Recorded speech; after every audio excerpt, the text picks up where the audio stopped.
इंतखाबात में level playing field का मामला, सुप्रीम कोर्ट में पीटीआई के इलेक्शन कमीशन के खिलाफ तौहीन अदालत की दरख्वास्त पर समाअत आज होगी। चीफ जस्टिस काजी फाजीसा की सरबराही में 3 रुकनी बेंच समाअत करेगा। जस्टिस मोहम्मद अली मजहर और जस्टिस मुसरत हिलाली बेंच में शामिल। पीटीआई की जानिब से लेवल प्लेइंग फील्ड फराहमी के फैसले पर अमल दरामद न होने पर 26 दिसंबर को दरख्वास्त दायर की गई थी। तहरीक इंसाफ ने दरख्वास्त में अपने उम्मीदवारों को रैलियों और जलसों की इजाजत देने की भी इस्तदा कर रखी है।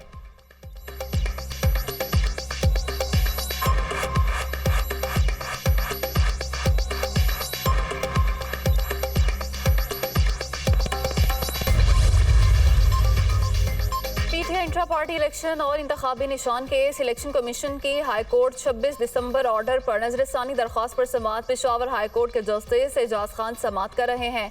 सुप्रीम कोर्ट कह चुकी है कि इलेक्शन के मामलात में दखल अंदाजी नहीं होनी चाहिए। अदालत के रिमार्क्स, पेशावर हाई कोर्ट के हुक्म पर बल्ले का निशान दिया गया। वकील पीटीआई के दलाइल।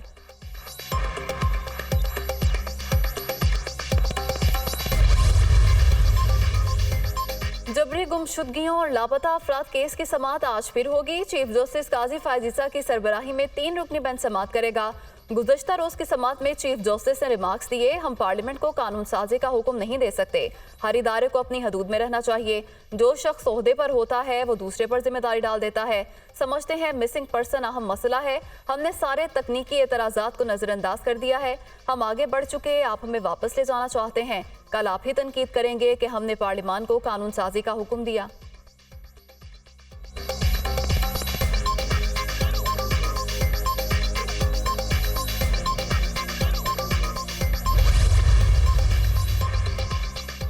लाहौर हाईकोर्ट ने तहरीक इंसाफ से बल्ले का निशान वापस लेने के खिलाफ दरख्वास्त पर फैसला महफूज कर लिया। फैसला आज ही सुनाऊंगा, मेरा फैसला अदालती नज़ीर के तौर पर देखा जाएगा। जस्टिस जवाद हसन के रिमार्क्स। जस्टिस जवाद हसन ने पीटीआई की पटिशन पर सवालात उठा दिए। Election commissioner Punjab Peshawar high court का फैसला कैसे तस्लीम कर सकता है? क्या सूबाई इलेक्शन कमिश्नर अपने चीफ इलेक्शन कमिश्नर के खिलाफ फैसला कर सकता है? अदालत।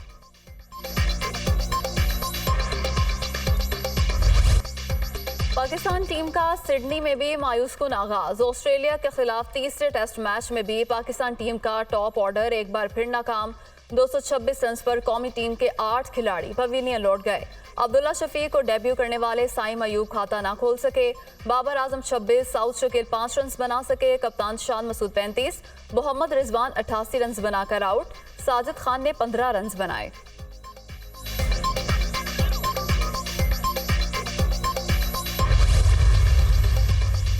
रिटर्निंग अफसरान के फैसलों के खिलाफ अपीलें दायर करने का आज आखिरी रोज। लाहौर हाईकोर्ट अपीलेट ट्रिब्यूनल में अपीलों पर समाअत।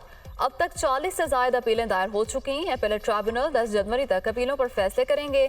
नवाज शरीफ के कागजात की मंजूरी के खिलाफ दायर अपील पर समाअत भी आज होगी। अपीलेट ट्रिब्यूनल के जज रिसाल हसन सैयद बतौर एतराजी अपील पर समाअत करेंगे।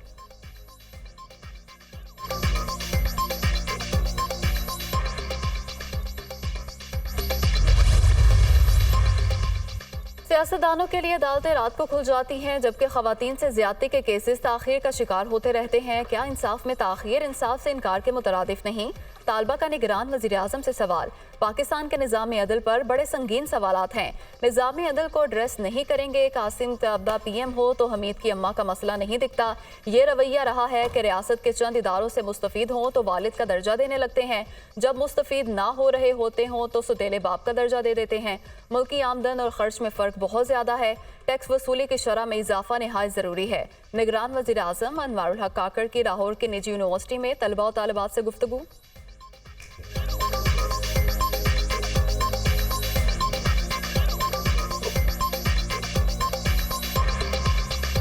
कासिम के अब्बा को गिरफ्तार करवाना हो तो हमारी अदालतें रात के 12 बजे भी खोल दी जाती हैं, लेकिन जब भी कोई ज़ैनब मर्डर केस या मोटरवे गैंग रेप केस या इस तरह का कोई भी केस होता है तो हमारी अदालतें बंद रहती हैं। ये जो पूरा का पूरा निज़ाम अदल है, इस पर बड़े संगीन सवालात हैं, और जब तक इस निज़ाम अदल को हम एड्रेस नहीं करेंगे महफूज रहना मुश्किल है। यही आपको प्रोटेक्ट करता है ना ये निज़ाम, और वो चंद रहनुमा उसूल होते हैं आपके, और सेटल्ड होना होगा उसूलों पे, प्रिंसिपल्स पे, कि चाहे उसका इतलाक मुझ पे हो या आप पे हो, फिर वो यकसा हो।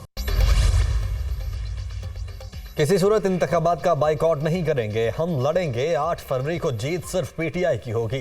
लोग हथकंडे इस्तेमाल कर रहे हैं कि इंतखाबात ताखीर का शिकार हों। एक पार्टी को अगर इलेक्शन से निकाला जाएगा तो जमहूरियत डीरेल और पार्लियामेंट कमजोर होगी। चेयरमैन पीटीआई बैरिस्टर गौहर की मीडिया से गुफ्तगू। बिलावल भुट्टो के लाहौर में डेरे, मुख्तलिफ रहनुमाओं से मुलाकात, अहम सियासी अमूर पर तबादला ख्याल। बिलावल भुट्टो जरदारी का जनवरी के तीसरे हफ्ते में लाहौर में सियासी पावर शो का फैसला। N127 में जल्द इलेक्शन ऑफिस के इफ्तिताह का ऐलान। चेयरमैन पीपल्स पार्टी की ज़ेर सदारत सेंट्रल एग्जीक्यूटिव कमेटी CAC का इजलास भी आज होगा।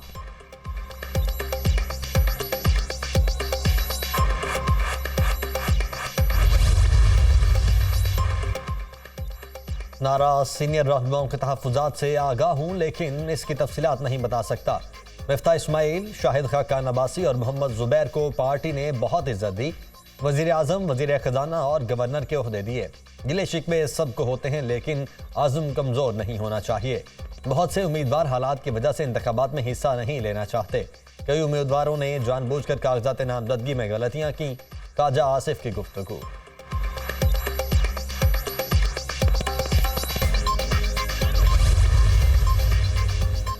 साबिक वफाकी वज़ीर ख़जाना सरताज अजीज़ के इंतकाल पर निगरान वज़ीर आज़म अनवारुल हक काकड़ का गहरे रंज और अफसोस का इजहार।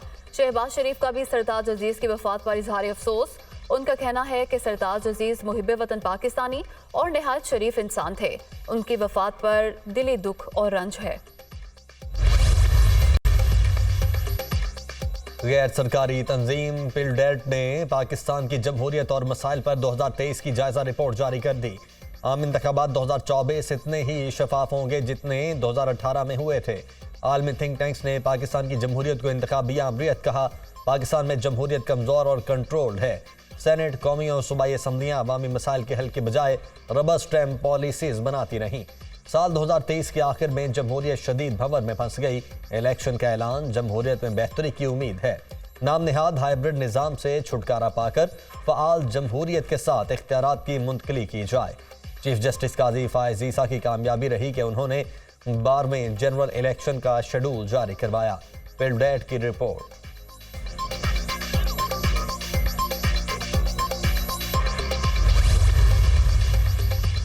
गुड्डू पावर प्लांट में फनी खराबी, 500 kV गुड्डू स्विच यार्ड में मुतासरा सर्किट ब्रेकर को तब्दील कर दिया गया। 500 kV Guddu Muzaffargarh transmission line को भी एनर्जाइज कर दिया गया। शदीद धुंध के बायस गुड्डू पावर प्लांट में NTDC की 500 kV और 220 kV ट्रांसमिशन लाइन स्ट्रिप हुई। NTDC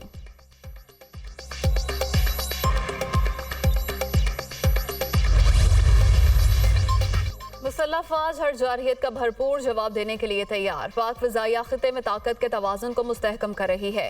फ़िज़ाइया में state of the art weapon system की शमूलियत बड़ी कामयाबी है। आर्मी चीफ का पाक फ़िज़ाइया ऑपरेशनल बेस पर इंडक्शन एंड ऑपरेशनलाइजेशन की तकरीब से खिताब। जनरल आसिम मुनीर की जानिब से पाक फ़िज़ाइया की ऑपरेशनल तैयारियों की तारीफ। आर्मी चीफ का खुद इन्हिसारी और इंसानी वसाइल की तरक्की की अहमियत पर जोर। तकरीब में PF के हथियारों के निज़ाम और दिफाई असासों की नुमाइश। J-10C लड़ाका तैयारे, एयर मोबिलिटी प्लेटफॉर्म्स और जदीद रडार शामिल। तकरीब के दौरान पाक फ़िज़ाइया के तैयारों ने खूबसूरत फ़िज़ाई करतब भी पेश किए।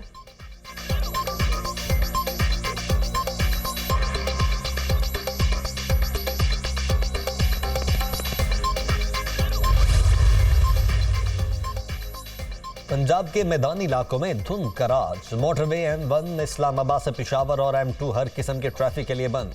मोटरवे पर मौजूद मुसाफरों को फोग लाइट्स जलाने और काफिलों की सूरत आगे बढ़ने की हिदायत। शदीद धुंध के बायस इस्लामाबाद इंटरनेशनल एयरपोर्ट पर परवाज़ों का शेड्यूल भी मुतासिर। मुल्की और गैर मुल्की परवाज़ें ताख़ीर का शिकार हुई।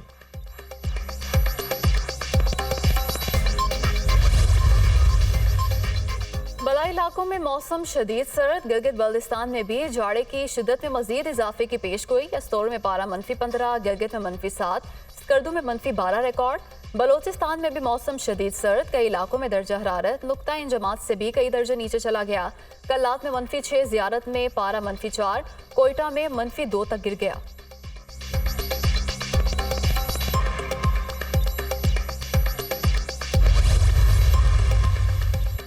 गैर कानूनी मुकीम अफगान बाशिंदों की वतन वापसी का सिलसिला जारी। गुज़श्ता रोज़ मज़ीद 699 अफगान शहरी अपने वतन वापस चले गए। वापस जाने वालों में 235 मर्द, 163 खवातीन और 301 बच्चे शामिल। पाकिस्तान छोड़ने वाले अफगान बाशिंदों की कुल तादाद 4,57,261 हो गई। इसराइल का लिबनान के दाल हुकूमत बैरूत पर ड्रोन हमला। तूफान अल-अक्सा के मंसूबा साज हमास रहनुमा सालेह अल-अरोरी शहीद हो गए। हमले में अल-कसाम ब्रिगेड के रहनुमा समीर फाइंदी अबू आमिर और अजाम अल-इकरा अबू अमार भी शहीद हो गए। शहीद होने वाले सालेह अल-अरोरी इसराइल की हिट लिस्ट में पहले नंबर पर थे। ड्रोन ने हमास के दफ्तर को निशाना बनाया। हमले में मजमूई तौर पर 4 अफराद शहीद हुए।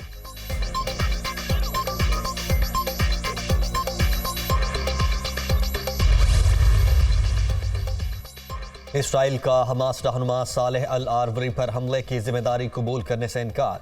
बैरूत पर हमला करने वालों ने लिबनान की रियासत पर नहीं बल्कि हमास पर हमला किया है। ये एक सर्जिकल अटैक है जो कहीं भी हो सकता है। इसराइली वजीर आजम के मुशीर मार्क रेचीव की हर्जा सराय।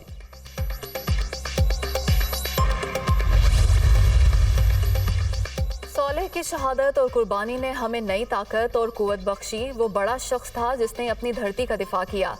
हमारी शहादतों की एक तारीख है और मुजाहमत में कुर्बानियां हमारा असासा। सरबराह हमास इस्माइल हानिया का बयान। इसराइल ने लिबनान की सालमियत और खुद मुख्तारी पर हमला किया। ईरान का लिबनान हमले पर रद्द-ए-अमल।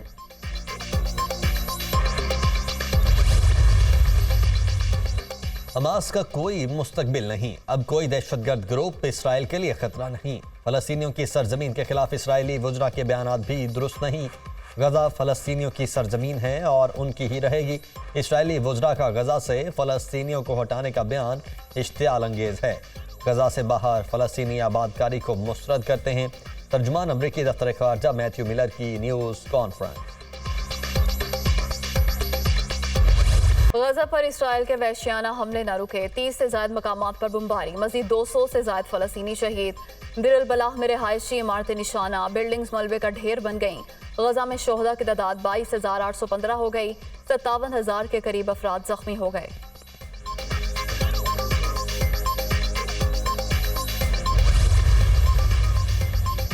तुर्किया की कार्रवाई। 33 इसराइली जासूस गिरफ्तार। तुर्किया पुलिस का बड़े पैमाने पर क्रैकडाउन। 8 सूबों में 57 मकामात पर छापे। जासूसों को तफ्तीश के लिए नामालूम मकाम पर मुंतकिल कर दिया गया। 13 मजीद मुश्तबा अफराद की गिरफ्तारी के लिए छापे मारे जा रहे हैं।